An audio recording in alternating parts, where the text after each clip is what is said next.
Paunawa, ang lahat ng nakapaloob sa kwentong ito, ay pawangkathang isip lamang, at hindi tunay na nangyari. Salamat po.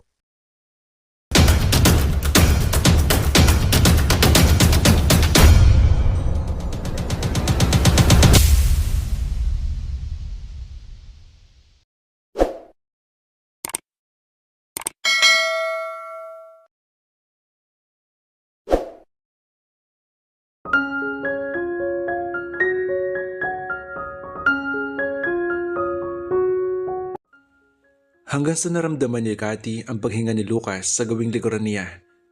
Ang mainit itong hininga na pakiwari niya ay malapit na malapit sa batok niya. Hindi na siya nakatiis. Pumihit na siyang paharap dito. Nagtama ang mga mata nila mula sa liwanag ng lampshades.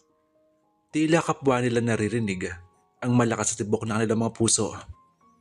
Umisod pa itong palapit sa kanya. Pinilit nitong abutin ang mukha niya.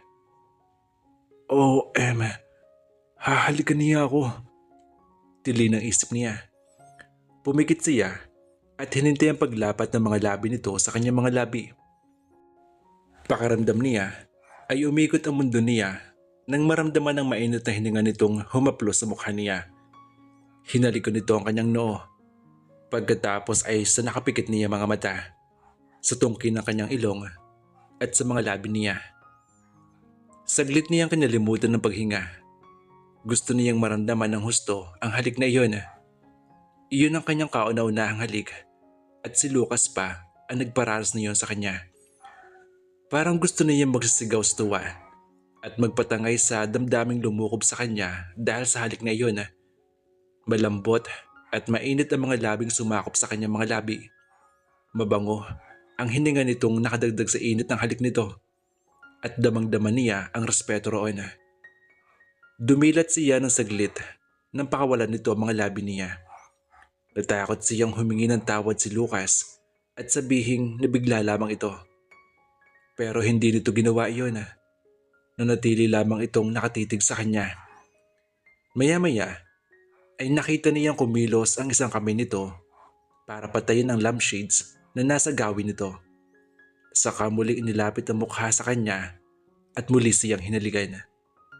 Sa pagkakataong iyon ay mas malalim at mas passionate ang halik nito. Naramdaman niya ang panginginig ng kanyang mga labi na hindi niya alam kung dahil sa excitement. Kung sa bagay, lahat naman yata ng himaymay na katawan niya ay nanginginig dahil sa epekto na ginagawa nito sa kanya. Lalo lamang siyang tila nawala sa sarili nang maramdaman ang paghangod ng mainit na palad nito sa kanyang batok. Hindi man niya alam kung anong ibig sabihin noon. Ay hinayaan na lamang niya ito dahil masarap iyon sa kanyang pakaramdam. Maya-maya ay tumigil ito sa paghalik sa mga labi niya. Hinanap nito ang korba ng kanyang leeg. Bahagya siyang tumingala para maabot nito iyon. Gusto niya ang nararamdamang pinaghalo-halong sensasyon dulot ng malalim na halik nito sa kanyang leeg.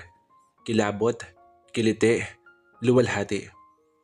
Napigil lamang niya ang ungol nang gustong kumawala mula sa kanyang bibig. Muling bumalik ang mukha nito sa tapat na kanyang mukha. Naramdaman niya ang hininga nito. And his mouth softened against hers as he began a series of slow, dragging kisses again. Hindi na niya alam kung saan siya dinala ng damdaming iyon. Parang noon lang niya naramdaman ang epekto ng alak na nainom niya kanina. Ngunit nang maramdaman niyang nagsimula na umakyat ang mga kamay nito sa katawan niya, ay bahagya niya itong naitulak. Marahil ay nanibago siya sa bagong karanasan na iyon. Para tuloy napahiya ito at tumigil sa ginagawa. Ibinagsak nito ang katawan sa kama, saka humugot ng malalim na hininga. Nahiga rin siya at kahit madilim ay tumitig sa kisame. Ano kayang iniisip niya? Nabigla lang kaya siya kaya niya nagawa yun? Naalala niyang ito mismo ang nagsabing walang mali siya sa relasyon nila. Maaari silang magtabi sa isang kama na walang mangyayari sa kanila dahil platonic love lamang ang nararamdaman nila sa isa't isa. Nilingon niya ito. Matagal na hindi ito tuminag bago nilingon din siya. Muli itong lumapit sa kanya at inulit nito ang mga ginawa kanina. Ngunit sa pagkakataong iyon ay higit pa roon. Binigyan na nito na kaganapan ang gustong gawin. May pag-aalangan man sa kilos nito, pakaramdam niya ay gusto nitong gawin iyon. Para ito isang guro at siya naman ay estudyante nito na maingat na tinuturuan. Ipinakilala nito sa kanya ang mga bagong karanasan na noon lamang niya nalaman. Ang mga sensasyong hindi niya alam na kaya niyang maramdaman. May pag-aatubili rin siya sa una, lalo na magsimula na ito angkinin siya.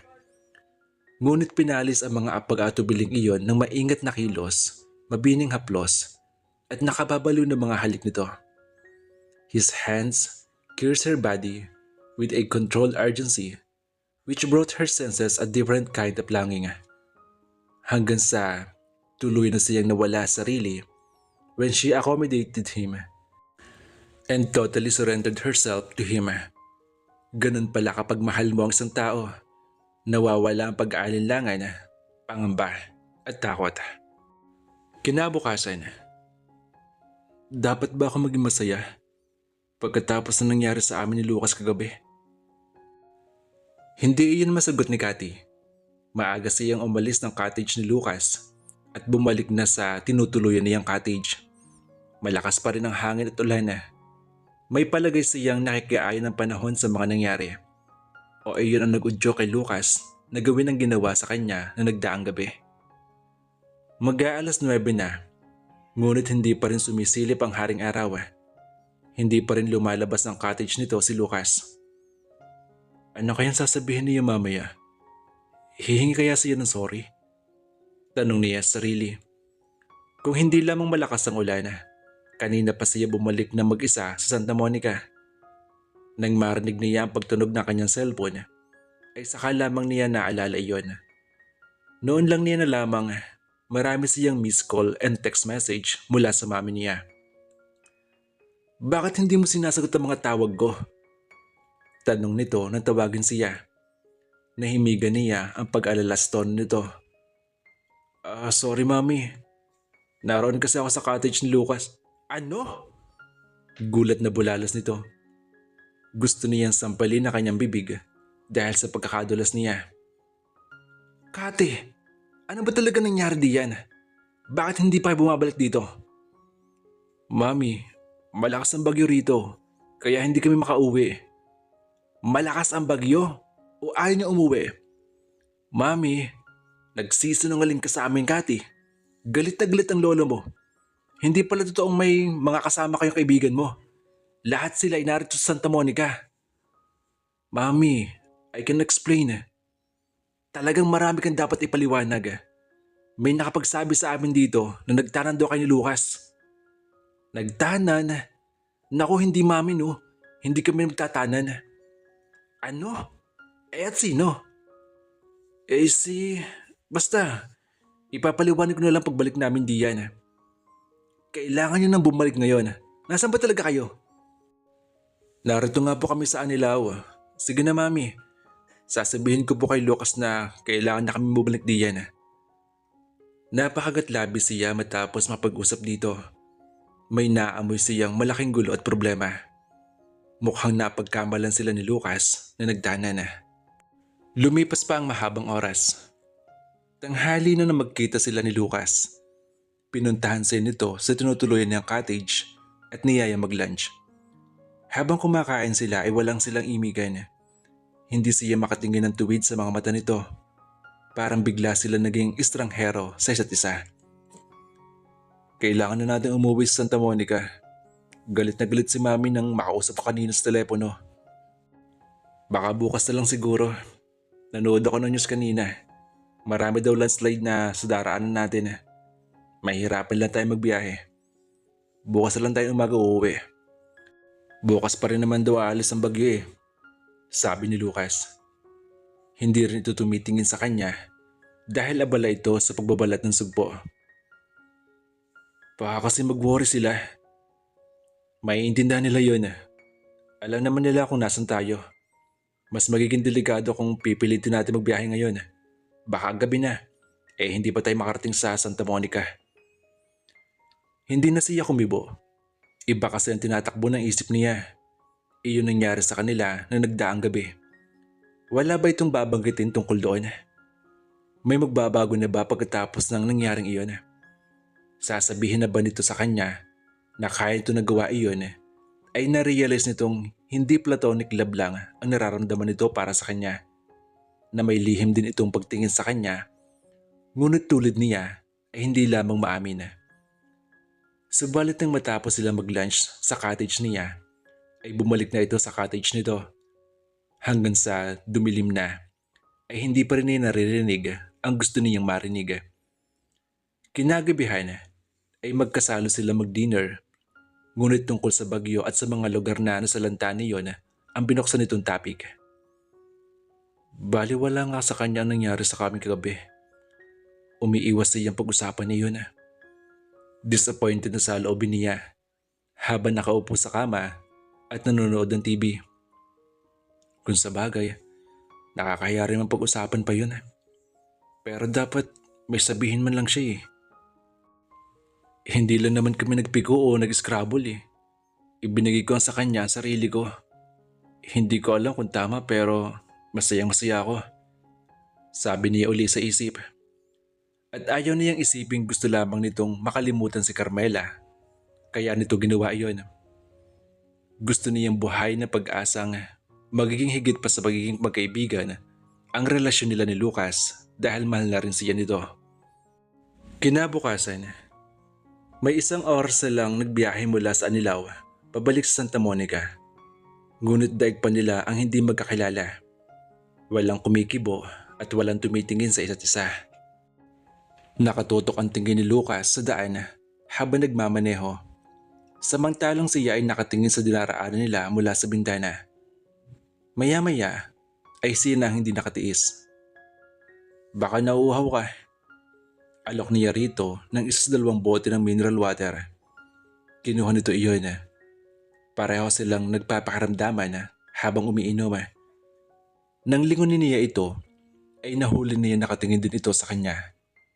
Parang napahiyang binawi niya ang tingin. Na mag-traffic sila ay nagsalita ito. Kati, pagpapasakal yan ito. Yes? Tungkol doon sa nangyari sa ating kagabi. Sandali siyang natigilan. Parang gusto muna niyang pigilin ng paghinga at pakinggan ang sasabihin nito. Hindi dapat nangyari yun. Parang nawala ako sa sarili ko. Dahil siguro sa nainom ko. I thought you were... never mind. Napahinga siya ng malalim. Halos malaglag ang mga balikat niya dahil sa narinig. Alam naman niya ang gustong sabihin ni Lucas. Baliwala rito ang namagitan sa kanila. Isang bagay na para dito ay maaaring kalimutan agad. Samantalang para sa kanya ay isang pangyayari iyon na iingatan niya habang buhay. I'm really sorry, ate. Sorry? Pagkatapos na nangyari sa kanila, ay ilan sasabihin nito? Sorry? Iyon pa naman ang salitang ayaw niyang sabihin nito pagkatapos ng namagitan sa kanila. Pinilit niyang ngumiti.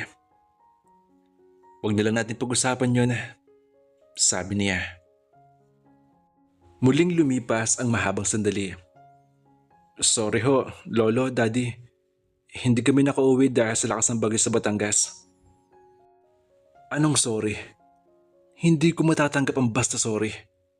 Lucas, ipinagkatiwala ko sa iyo ang apo ko. Hindi ko akalain ganito ang gagawin mo. Galit na salubong sa kanila ng lolo niya. Lolo Luis, hindi naman ho namin balak magtagal doon ng 2 days and 2 nights. Na-stranded lang ho talaga kami. Bakit hindi niyo pa aminin sa akin na balak niyo magtanan? Nagkatinginan sila ni Lucas. Hindi ho namin plano na magtanan, Lolo Luis. Pagtatama ni Lucas. Huwag niyo na kaming linlangin. May usapan kayo magtatanan. Kaya nagsinungaling kayo na sabihin niyong marami kayong pupunta sa Anilaw. Ayun pala, kayong dalawa lang. Anong ibig sabihin nun? Lolo, ganito ho kasi yun. Hindi. Hindi, Kate. Putol ito sa sinasabi niya. Ayoko makarinig ng kahit anong paliwanag. Hindi iyon ang kailangan ko ngayon. Ang kailangan ko ay ang magiging sagot ni Lucas sa desisyon ko. Titingnan ko ngayon kung talagang lalaki siya at paninindigan ang ginawa niya. Muli silang nagkatinginan. Anong ibig niyo sabihin, Papang? Tanong ng mami niya sa kanyang lolo. Ganun na lang ba yun? Palalampasin na lang ba natin ang 2 araw na pagsasama ng dalawang yan sa isang resort? Anong ibig mong sabihin, Papang? Tanong naman ng dada niya. Alam mong konserbatibong pamilya namin pagdating sa mga kababaihan, Lucas. Kaya kailangan mong pakasalan ang apo ko. Muntik na siyang malaglag sa kinaupuan sa sinabing iyon ng kanyang lolo. Nang mapatingin siya kay Lucas na katabi niya, ay mas lalong hindi maipaliwanag ang naging reaksyon ng mukha nito. Oh, bakit hindi ka mga tuwiran? Matapang na binata. Kilala ko ang mga dilarama, matatapang, hindi umaatras sa responsibilidad at marunong manindigan. Iyon ang patutunayan mo sa akin ngayon. Pero lolo, wala naman ho kami relasyon. Mariing katwiran niya. Walang relasyon? Kaya kayo nagsama sa isang resort dahil wala kayong relasyon? Kung iyon man ang uso ngayon, hindi ako papayag na makiuso ka na nag-iisang abo kong babae. Lalo na't pagkatapos kang tangayin ng isang lalaki sa loob ng 2 araw, ay isasauli na lang na parabang hiniram na martilyo. Sa nakikita niya nakarehistrong galit sa mukha ng lolo niya, bigla siya nagsisi kung bakit nakasama-sama pa siya sa balak na pagtatanan ni Lucas at Carmela. Nang lingunin niya ang binata, ay hindi na maipinta mukha nito. Nang magkatinginan sila, nakita niyang bumuntong hininga ito. Lolo, please lang, maghunos dili kayo. Aniya na nang tumayo mula sa tabi ni Lucas at lumipat sa tabi nito. Hindi naman ho kami ni Lucas ang dapat na magtatanan kundi sila ng girlfriend niya. Ang kaso, hindi natuloy yun. Balak na namin umuwi noon nang lumakas ang ulan. Minabuti na lang namin na magpaumaga. Pero nagtuloy-tuloy ang ulan kaya enough, Kati. Hindi ko ang gusto kong maringgan ng paliwanag, kundi ang magaling na binatang yan. Itinuro si Lucas. Ano? Binatang dilarama? Pakakasalan mo ba ang apo ko? O gusto mong bistayin ang bala? In case you don't know, isang matapang na war veteran ang kaharap mo. Isang opisyal na nakapatay na maraming sundalong Hapon. Papa, wala naman hong ginagawang masama ang mga bata Sabad ng mami niya. Ano ka ba naman, Melissa? Anong iniisip mo? Na naglaro lang ng tiyan sa mga yan? Sa 2 araw at 2 gabi magkasama sila? Sabihin niyo nga sa amin totoo, Lucas, Kati. Sabi sa kanila ng mami niya. Totoo ba ang iniisip ng lolo niyo? Hindi siya nakapagsalita dahil bigla na yung naalala nangyari sa kanila ni Lucas. Gusto niya magsinungaling para hindi maigiit ang lolo niya ang gusto nito mangyari. Ngunit hindi yata niya kayang baliwalain at kalimutan na lang ng ganon ang nangyari sa kanila. Dahil alam niyang iyon ang kahuli-hulihang bagay na makakalimutan niya. Hindi rin sumagot si Lucas. Pero mula sa sulok ng kanyang mga mata ay nasilip niya nakatingin ito sa kanya. Parang hinihintay nitong siya ang sumagot sa tanong. O ano? See? Hindi kayo makasagot. Galit na sabi ng lolo niya sa mami niya na umahon mula sa kinauupuan nito. Dinuro nito ng ginagamit itong code si Lucas. Whether you like it or not, young man, pakakasalan mo si Kati. Sabi ng galit na boses ni Lolo Luis na umeko sa buong kabahayan. Lumipas ang ilang oras. Pasensya ka na sa lolo ko, Lucas Sabi ni Kati na tawagan niya ito makalipas ang 1 oras mula na umalis ito sa bahay nila. Hindi na niya malaman ang gagawin matapos ang naging desisyon ng lolo niya. Nahihiya siya kay Lucas. Ngunit sa isang banda ay gusto niyang ideyang makasal dito. Malaking kalokohan to, Kati. We are in big trouble. Anito mula sa kabilang linya. Anong gagawin natin? Do you think papayag ang lolo mo na hindi kita pakasalan? Mula sa pagkakasalampak sa kama ay napaunat siya. You mean, alam ko may kasalanan din ako. Iyon nangyari sa atin. Matagal siya naging speechless. Lucas, is it right na magpakasal tayo? Pagkuway sabi niya. Parang hindi. Dahil hindi tayo in love sa isa't isa.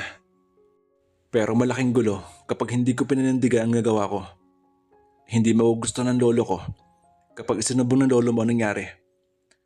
Narinig niya ang paghugot nito ng malalim na hininga. Hindi ko akalaing aabot sa ganito, Lucas. Kung alam ko lang na magkakaga nito, sinagasan na lang sana natin ang bagyo. Sino ba ang mag-aakala na aabot sa ganito ang pagpunta natin sa Anilaw? Kami ni Carmela ang dapat na magtatanan. Tapos ngayon, bigla tayong kailangan magpakasal.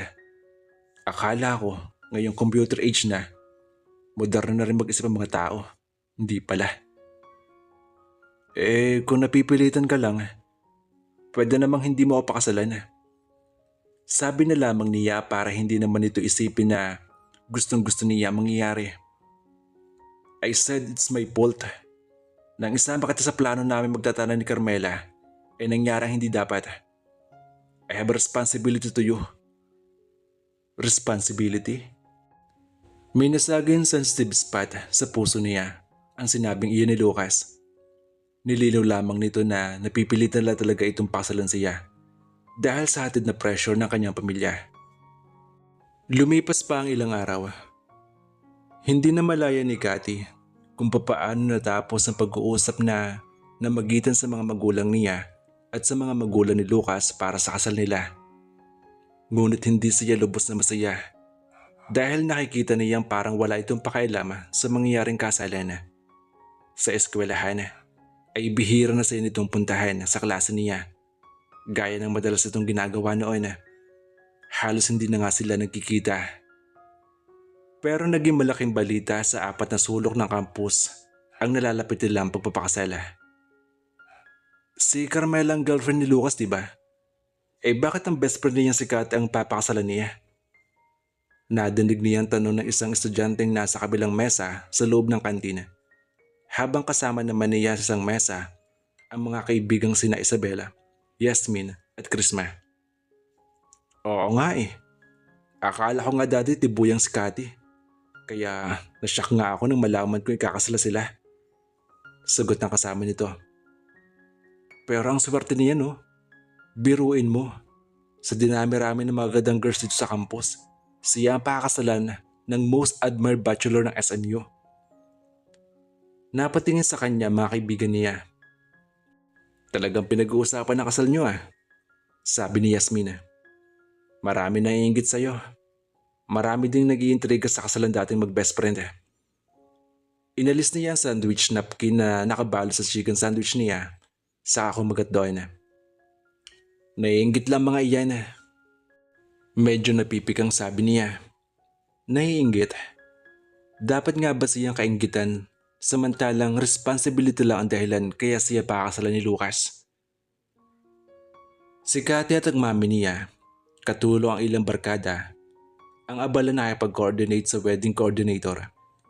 Mabuti pa nga ang mga magulang ni Lucas ay naging abala rin sa preparation.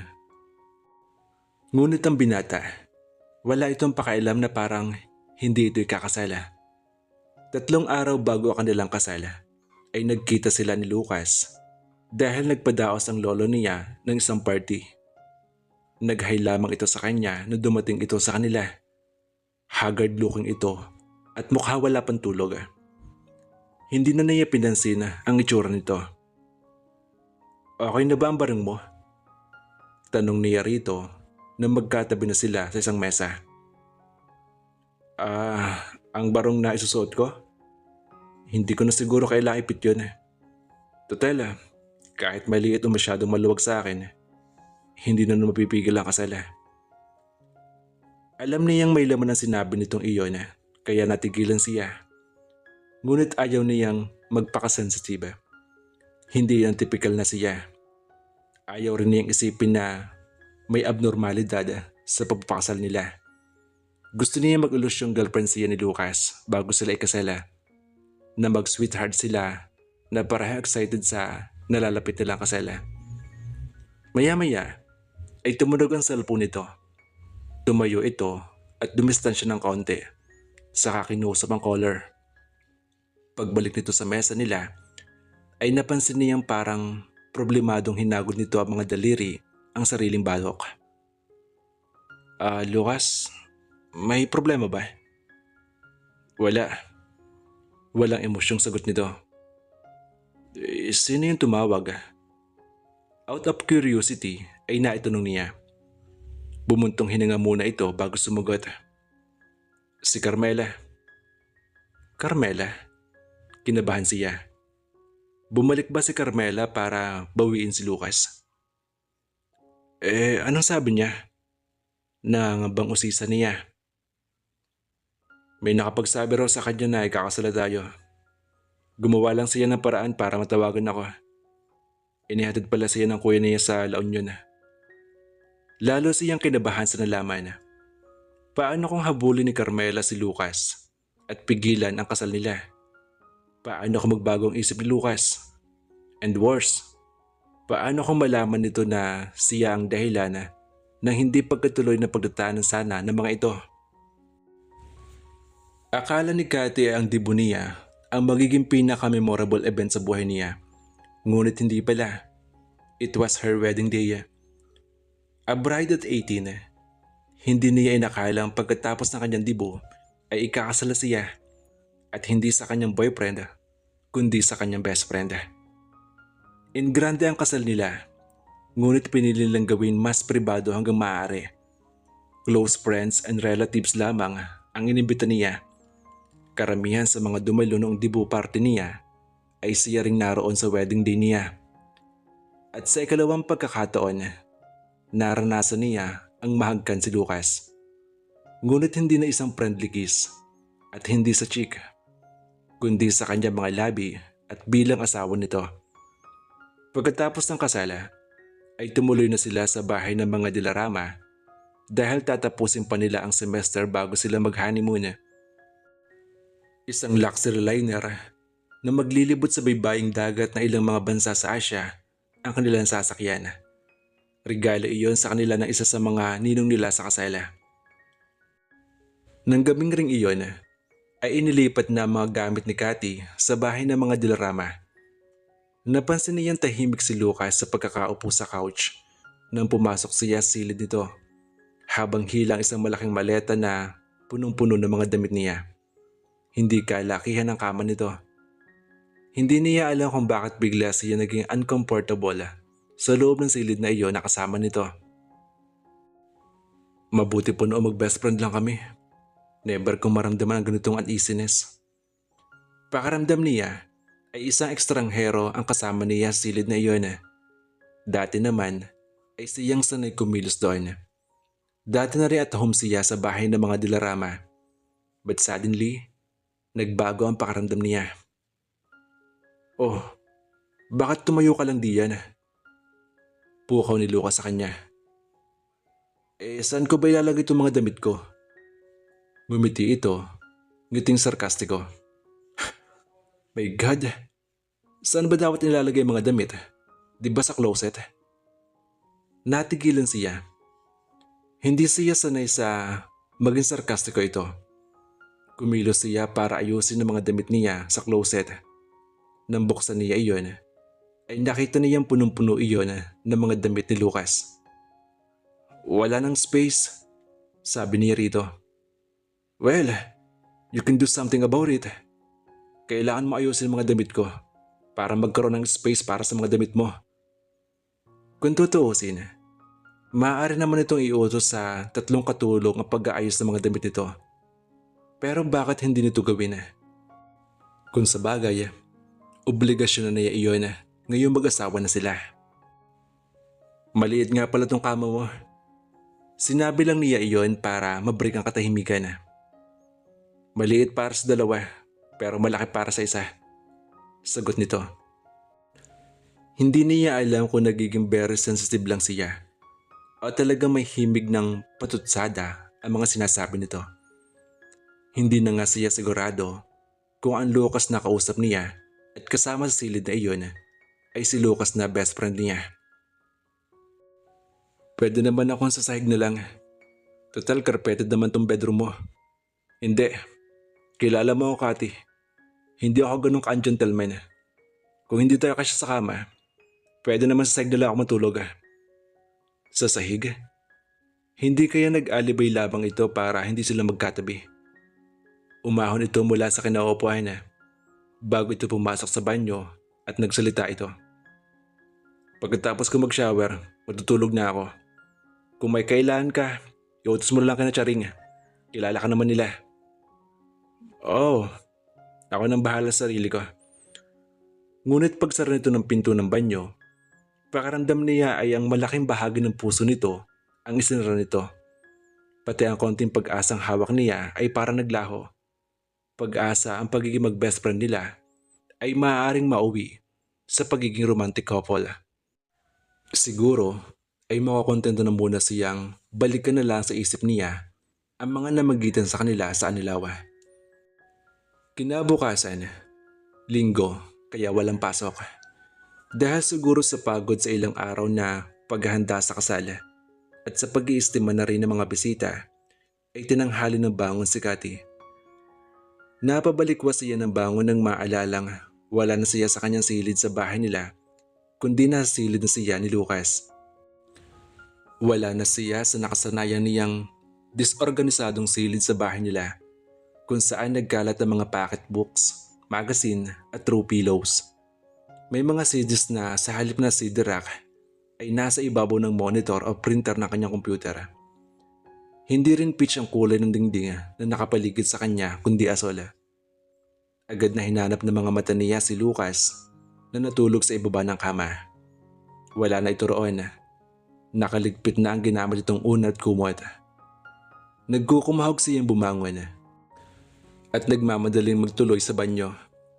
Muntik pa siyang mapasigaw ng pagpasok niya roon ay abutan niya si Lucas na nakahubad. Akma ito magsusuot ng briefs. Mabuti na lang ay nakatagilid ito sa gawin niya.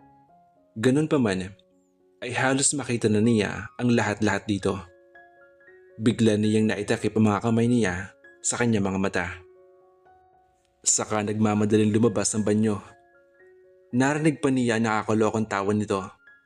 Malakas na malakas ang pintig ng puso niya nang maupo sa kama. Parang napagkit na sa isip niya ang nakitang kahubaran ni Lucas. Modelo ito ng perpektong kabuuan ng lalaking papangarapin ng kahit na sinong normal na babae. Bagamat may nangyari na sa kanila, hindi naman siya nagkaroon ng pagkakataon na makita ang hubad na katawan nito. Pinalulutang siya noon ng espiritu ng alak, bukod pa sa madilim na sa loob ng cottage. At nangyari ang lahat ng iyon nang hindi sinasadya. Ngayon lang siya nagkaroon ng pagkakataong makita ang kabuuan nito. And he was lovable. May kaibig-ibig pala itong kapag walang saplot. At may pinupukaw na pilyang damdamin sa kibuturan niya ang larawan ng kabuuan nito na ayaw na maburas ang sulok ng isip niya. Pagkatapos na magitan sa kanila sa Anilaw, ginawa siyang bagong babae ni Lucas. Isang ganap na babae. May ginising itong natutulog na kamalayan sa pagkatao niya. A desire which she never knew existed in her. Bigla siya naging aware sa malalim na emosyong maibibigay na pagsasanib ng mga katawan nila. Kailan kaya maulit na nangyari sa amin sa Anilaw? May pilyang ngiting sumilay sa kanya mga labi nang itanong niya iyon sa kanyang sarili. Paglabas ni Lucas mula sa banyo, ay nangingiti ito habang tinutuyo ang tuwalya ng buhok. Good morning. Anito. Pwede ba? Next time magsarak naman ng pinto. Nang galit-galitan siya. Bagamat ang totoo, ay pasimple siya nakatingin sa katawan nito. Boxer shorts lamang ang suot nito. Dahil walang pang itaas ay nakita niya ang nag-aalsahang mga muscles nito sa katawan. Sa edad na 21, isa na ito sa mga pinakamatangkad na estudyante sa SMU. Matangkad ito na hindi mukhang poste dahil akmang-akma lamang height nito sa magandang build na katawan nito. Ang mga binti at hita nito ay tila bloke ng bato. But his skin was clear and smooth. Masarap siguro muling magdikit at makulong sa mga bisig nito. I'm not used to it dahil nakalak naman ang pinto ng bedroom. Tsaka dati naman kasi ako nag-iisa sa kwartong to, diba? Then all of a sudden, nagkaroon ako ng roommate. Many things happened very fast and too soon. That's why I guess I have to do a lot of adjustment. May nahimigan siya negatibong damdamin sa mga sinabi nito. Gusto ba nitong ipamukha sa kanya na ang pagpapakasal nito sa kanya ay isang bagay na hindi dapat nangyari? Hindi mo naman kailangan ng malaking adjustment eh. Matagal na naman natin kabisado ang isa't isa. Aniya ang mga mata ay nakatuon sa carpeted floor. Yeah, siguro nga. We know each other very well. Mahirap hulaan ang emosyon na nasa mukha at mga mata nito. Pero iba na ngayon ang sitwasyon. Malayo sa dati. Hindi ko nga alam kung ano talaga tayo ngayon eh. Iyon ang kinatatakutan niya na marinig mula rito ng mga sandaling iyon. Iyong kumpirmahin itong nalilito pa rin ito sa relasyon nila. Kahit may nangyari na sa atin, we're not lovers, are we? Tanong pa nito matapos magbihis. Nagangat siya ng mukha at kahit nag-aalangan ay sinulubong niya ang tingin nito. I want us to remain best friend. Just like before. Bahagyang sabi niya. Best friends? Kailan pa siya naging ipokrita? Parang gusto niyang batukan ng sarili dahil sinabi niyang iyon. Samantalang hindi naman iyon ang nasa kalooban niya. Nahihiya lang siyang aminin iyon dito dahil obviously hindi sila pareho na nararamdaman. Hindi niya akalain na ngingiti ito sa sinabi niya. I guess we better be. Para hindi tayo magkaalinlangan, hindi ba? Pero kasal na tayo, Lucas. Gusto sana niyang isabi iyon. Ngunit bago pa niya bibuka ang bibig para sabihin iyon, ay nakalapit na ito sa pinto. Aalis ako. Bumaba ka na lang mamaya para mag-breakfast. Anito? Bakit? Bakit hindi pa tayo sabay mag-breakfast? Umahon na siya mula sa kinoopan at lumapit dito. Malilit ako sa usapan eh. Saan ba ang lakad mo? Sumulyap muna ito sa relo bago tumingin sa kanya. May practice kami. Inimbita kami sa Katabangan para sa isang exhibition game para sa town fiesta nila. Ganun ba? Pwede bang sasabihin pa lang niyang sasama siya nang muli ito magsalita, bit-bit ang knapsack nito. Sige na, bye. Anito, bago nawala sa tapat ng pinto. Hindi niya alam kung bakit kinain siya ng lungkot ng mga sandaling iyon.